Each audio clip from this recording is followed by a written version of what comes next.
It is the third model introduced in the 2023 ZOIDS collaboration, not to be confused with the Wild Zero collaboration. It is ZID02 Command Wolf, with a kit of Hyper Charge Buster,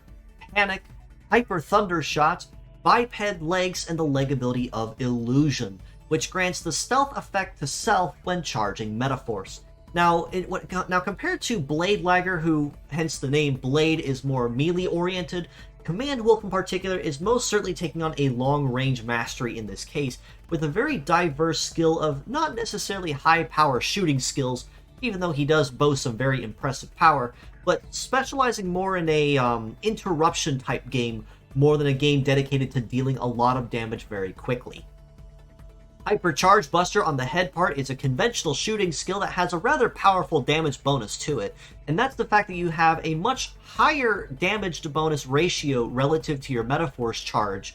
compared to regular Charge Buster. I believe at about ×3, I believe. But it also eats much more Metaforce charge upon use. If not at 5-star, it will be eating a staggering 30% of your charge, whereas if you're at 5-star, it'll be eating considerably less. But, of course, with that higher damage, it is to be expected will be just a little more expensive to make use of, so if you are going to make use of it, definitely encourage a little Metaforce sustain there to make sure you can keep that damage bonus going.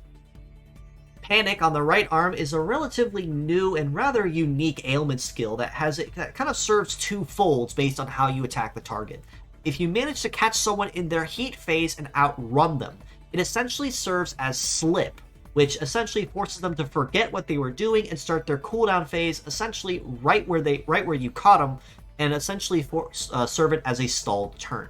If you catch someone on the cooldown phase instead, it will instead operate as Metaforce Seal, and essentially prevent them from being able to launch Metaforce as a last desperation nuke or a parting blow or a team buff to turn things back around in their favor.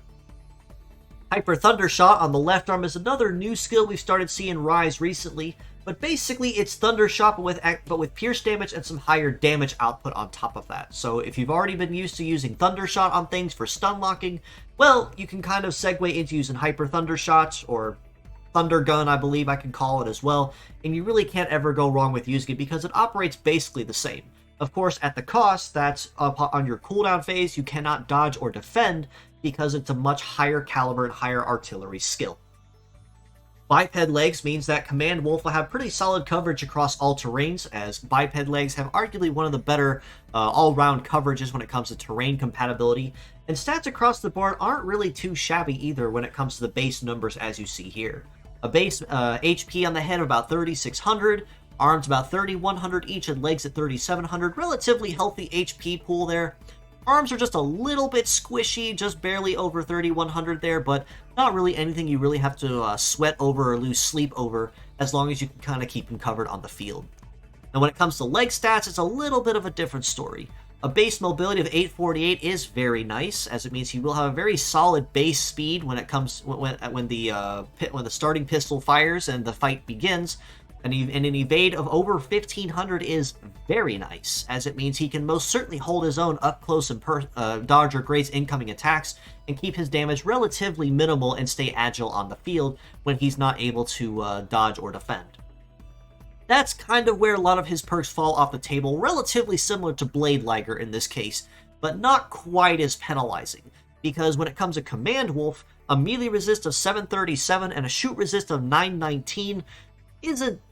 terrible, but it's also not great either. The melee resist is definitely going to be a number you want to pay really close attention to, as it means he's going to be hurting quite a bit from melee skills, and his shoot resist isn't too shabby either. Usually the closer to 1,000 you can get, the better, but staying under 900 is kind of like the bare minimum. Like, if you want to try to keep your resist stats as low as possible, really try not to go any lower than 900 if you want to keep it on the bare minimum. But the leg ability of Illusion does kind of tie this in and forgive it to a point, as the stealth effect itself basically makes him untouchable during his next cooldown and next heat phase, his next turn basically, unless he's already being targeted, which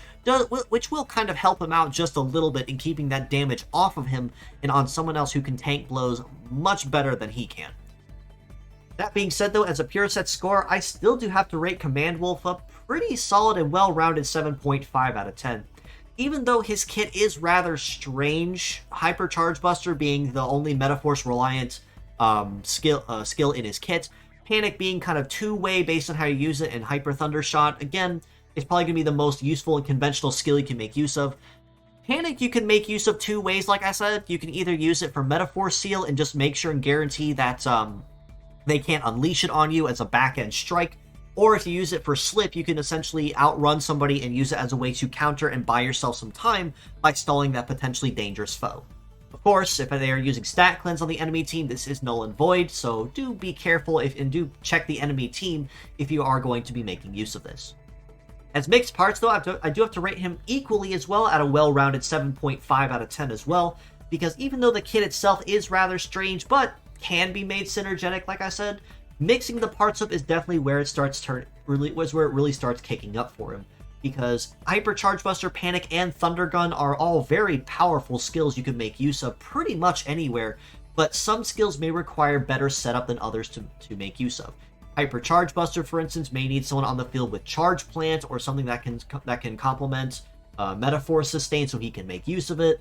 Panic if you need someone with really fast legs for that slipping or Metaforce Seal. And Thunder Gun as well is probably going to be the most conventional one you can make use of. Legs as well are really solid, very dodgy and very evasive legs, but do be aware of those resist stats if you are going to use them on the field.